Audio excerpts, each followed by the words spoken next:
que todos conocen, que ha tenido la vocación, fue diseñado para darle voz precisamente a las voces, valga la no redundancia, que no están en la Ciudad de México, ¿no?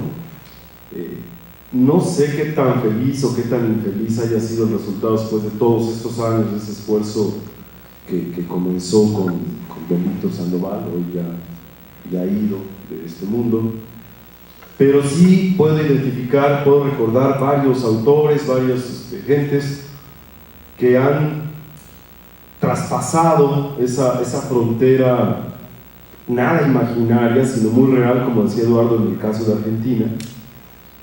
Y cuando veo los autores que están incluidos en la revista, y entiendo que son, como seguramente deben ser, una pequeña muestra, me quedo pensando, si esa es la punta del iceberg, ¿cómo será el iceberg entero? Porque hay en la revista, en este número de Blanco Móvil, una diversidad de voces que a mí me llamó muchísimo la atención, ¿sí? Yo me puse a mirar, ya sabes, de repente uno como editor, dije, a ver cuándo nacieron, de dónde son, cuántos libros han publicado, como datos básicos, como un acercamiento preliminar a quiénes son y cómo son, junto, obviamente, a lo que están escribiendo. Entonces, de esa composición tan diversa, no saqué nada claro. O sea, de repente vi que había, por ejemplo, una narradora extraordinaria, no recuerdo el nombre del primer cuento, que nació en 1924. Ajá, ella que tiene un cuento extraordinario allí.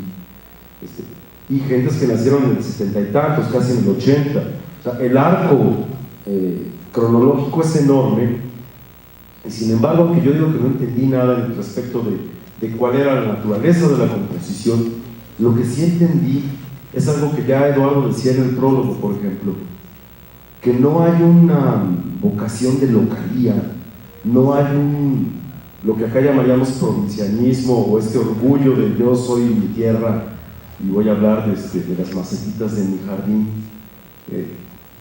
Yo lo que sentí es que hay una vocación de salir, una actitud hacia afuera todo el tiempo, en donde los discursos no tienen que ver con la manifestación explícita de lo local, sino quizás con la decantación de lo local, convertido en una cosa que lo trasciende, pero que no lo deja fuera, ¿sí? O sea, no lo trasciende abandonándolo, sino que lo asume, lo integra y lo dice de otro modo, ¿no? O sea, siguiendo esta vieja máxima que narra la aldea y narra el mundo. Exactamente, narra la aldea y narra el mundo. ¿Quién era? Pushkin, quien lo decía, ¿no? O Gorky. Entonces, eso se cumple aquí cabalmente en cada uno de los textos, y entonces esa diversidad, esa cantidad de discursos, de narrativas, y no me refiero nada más a la parte de los narradores, sino también de los poetas, que están tratando de explicar la manera en que ellos miran al mundo desde su lugar, me parece interesantísimo, y me parece que es algo que acá no hemos hecho, ¿no? Es decir, yo estoy pensando todo el tiempo en lo que tiene la revista y lo que sucede acá en México, porque salvo algunos esfuerzos muy recientes de la misma revista Tierra Adentro, no veo yo una integración en un solo número de una revista en un momento dado que dé cuenta del estado de las cosas actuales, ¿no? Entonces, en ese sentido, a mí me parece que la revista tiene un valor importantísimo, tanto para que acá en México veamos lo que hay, cómo luce una situación que nosotros también vivimos, pero en otro lugar, ¿no? Mirarse en ese espejo es importante. Una cosita, por ejemplo, dentro de la historia de Blanco Móvil, siempre es bueno hacer algo de publicidad histórica.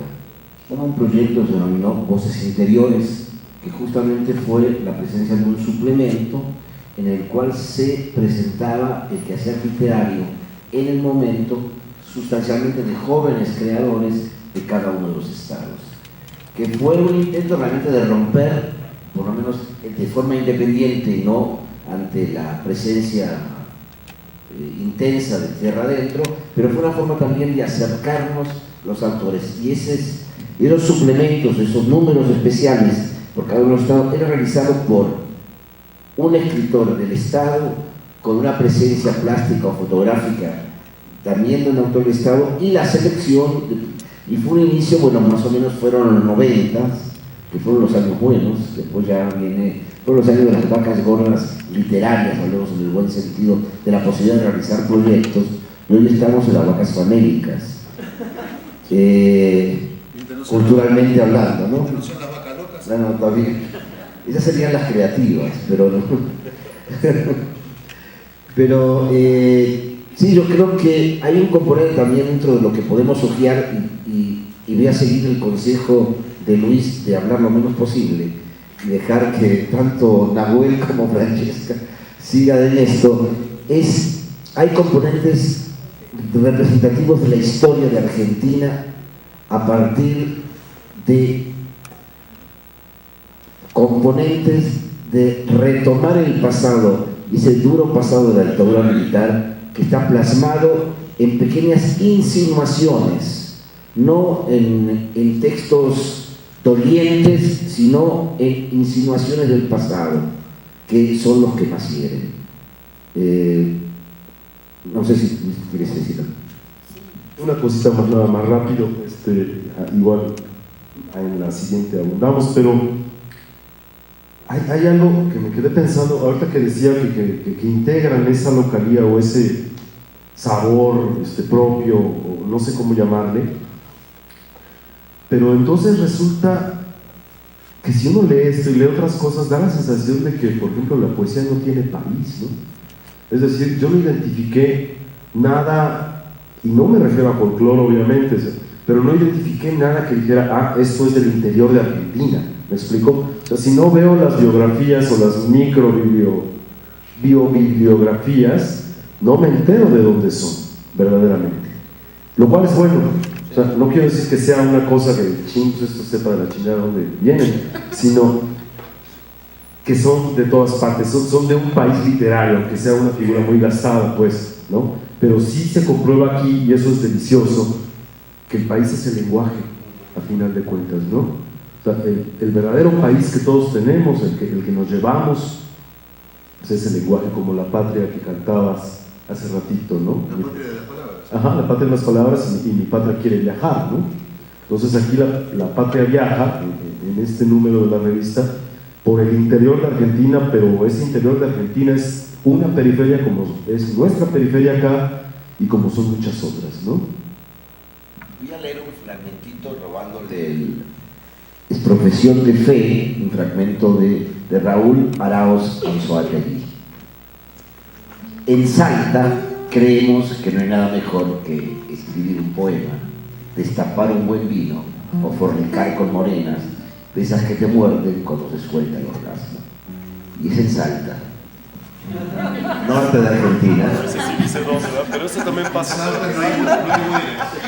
En Salta no hay güeras, todas morenas.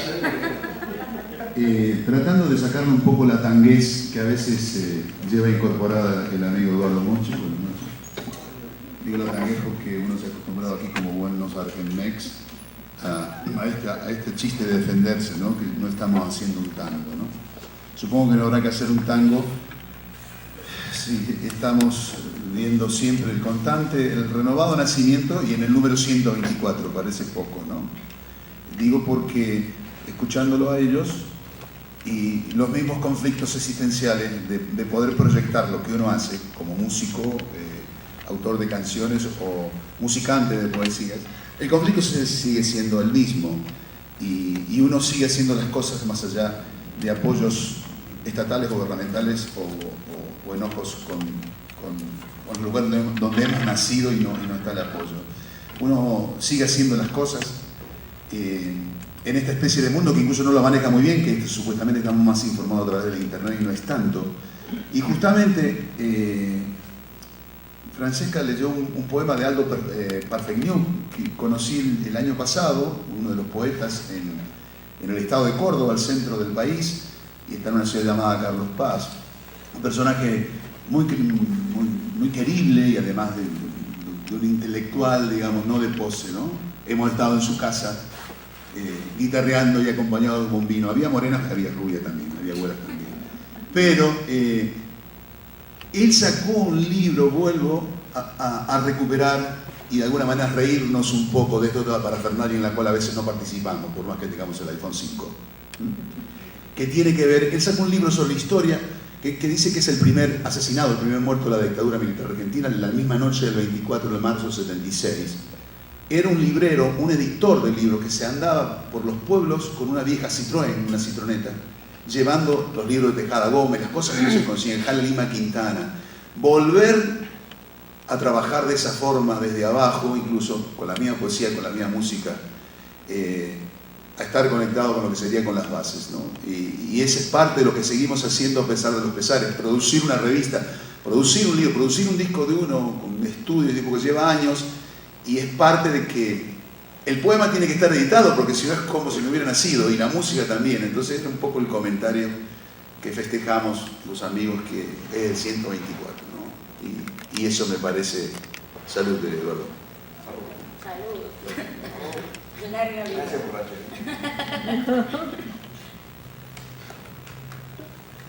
Como quieran. ¿Qué quiere que haga? Tú primero. Yo primero. Bueno, entre las cosas musicalizadas, algunas letras y música mía, pero esta especialmente del último disco, que es de un amigo poeta que recién habló, Jorge Bocanera, nacido en Bahía Blanca y vivió el exilio aquí en México. Jorge, yo musicalicé Será Posible el Sur, y también esta que se llama Lluvia de Atar.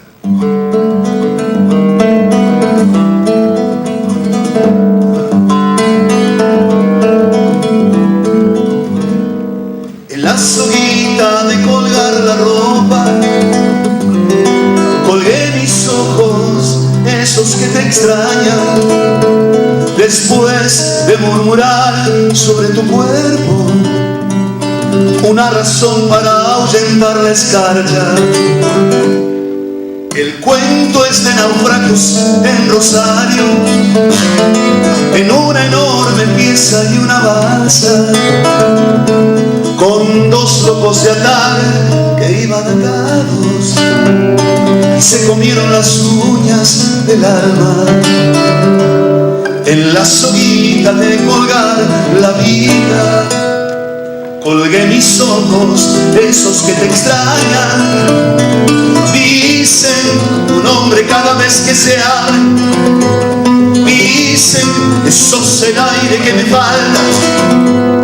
Y ahora que encuentro tu vestido rojo, desordenado aquí sobre mi nada, compro al contado charcos de la noche, por ver si están tus labios en mi almohada.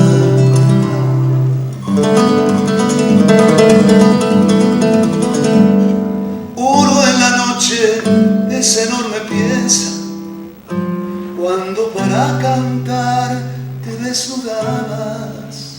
Busco en el cafecito de la esquina un pasaporte y una puerta falsa. Escapar es inútil, va en mi mano el secreto de tu hombro, una sandalia que esta mañana me abrazó tu ausencia, y una pregunta me ladró en la cara. En la subida de colgar la vida, colgué mis ojos esos que te extrañan, dicen nombre cada vez que se abren, gritan que sos el aire que me falta. Y ahora te encuentro tu vestido rojo, desordenado aquí sobre mi nada.